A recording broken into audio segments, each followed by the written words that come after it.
welcome. My name is Salil Acharya. Trying to review films for you guys. Remember this. Reviewings are points of view. There are certain fan clubs that get after me when they say, how dare you say such a thing? Talk about the film, not the acting. I say what I see. It's as it is. Most of the time, actually, we've got it right. But it's like cricket. No matter how many times you play a shot to a single ball, there's always a different kind of shot that could be played. Possibly have the same result. Or not. So remember, chill guys, it's just a film. You guys can stay in touch with me, Salil Acharya. That's the name on Facebook. That's the verified page. On Instagram, as well as on Twitter. SALILACHARYA. Well, we're talking about, Rocky Handsome. It's come out at a time when it's a long holiday weekend. You've got Superman versus Batman in front of it. You've had a great Kapoor and Sons the last week. Possibly looking to break a few records this week. So it's a crowded time at this place. And you've got John Abraham trying to make a comeback with a solo film. Now, John Abraham, he's sort of an enigma in Bollywood. You know, when Bipasha Basu was his partner, there was so much chat about him. But ever since then, he sort of stayed away from the limelight. But there is one thing about this guy. He's a bona fide superstar. Doesn't matter how many bigger stars there are in Bollywood or Hollywood or who made more money at the box office. When this 6'2" chap walks in the streets of, say, Bandra or Andheri or anywhere, you stop and you look. It's not the 18-inch biceps or, everything that he's got, but it's something about him that stays there and has been there since his Glad Rag days. I've known him for about 12 years now, and Karan Johar always told me this. You want investment advice, and who's making the big bucks? It's John Abraham. He's like the Ashton Kutcher of investing. Anyway, back to the film. Rocky Handsome. They team up, Nishikant Kamat and him. This time Nishikant had an extra sort of burden because he decided to be the baddie as well.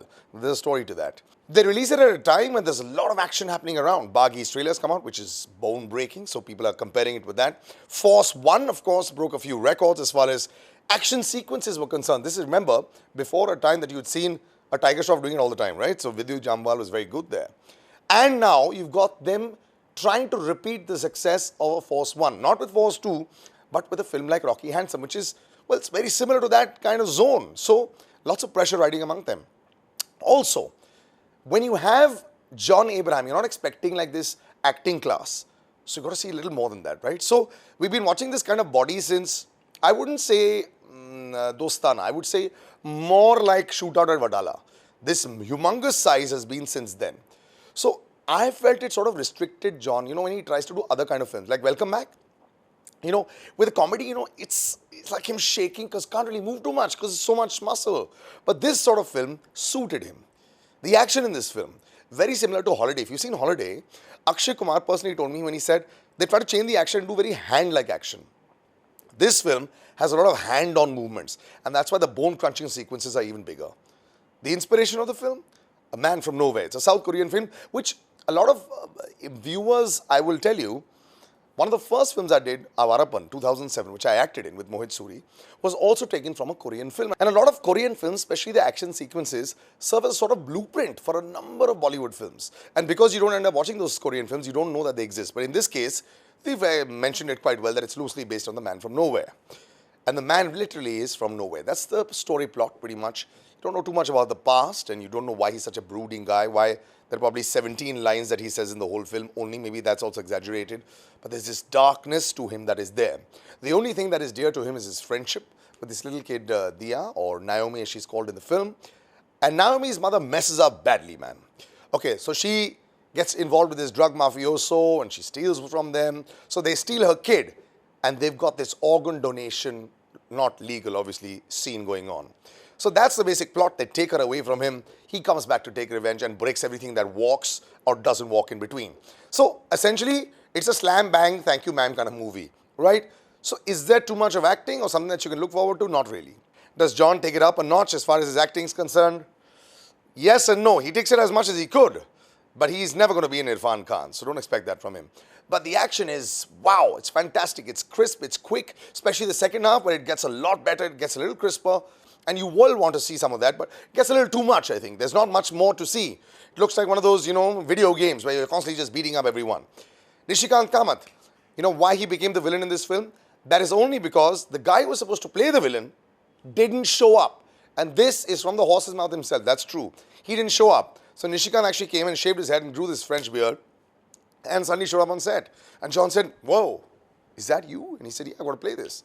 Now, Nishikant's last film, Drishyam, was one of the best films I've seen in a long time, till the end, you know. When Ajay Devgan's walking, you don't realize what the storyline, how it's going to end. And then there's a lovely flashback that's happening here. This one, of course, wasn't going to be about that. But he's directed it decently well. Not enough life, I feel, acting-wise in the film. Even the kid Naomi, I mean, you know, remember Bajrangi Bhaijaan? That little baby girls raise the bar a lot. You expect that kind of cuteness, that kind of acting with the eyes and all that. So Dia does a lot of that as she could. But sadly, not enough, I feel, performance-wise in the film to keep you gripped there. Will the action keep you long enough? Maybe half an hour or maybe an hour. But the other half, you're going to wonder, saying, what's going on? So, all in all, it's a lovely video game fest with lovely bodies. And yes, there's a shower sequence where the ladies are going to enjoy John. Now, he's shown his bum in Dostara, quite a bit of it. And this one, a little bit there. You'll be able to see enough. But otherwise, like I said, not as exciting as you'd want it to be. I'm going to go with 2.75 stars. I wanted to give it 3. But like I said, there's half the film that you enjoy with the action, but you want a little bit more from that. But John Abraham, I think, from his stable, chooses to do what he's good at. Though I preferred him in Madras Cafe, where, you know, he had a bit of both. This one, purely for the fighting fans. 2.75 for Rocky Handsome, but he does look handsome in the film.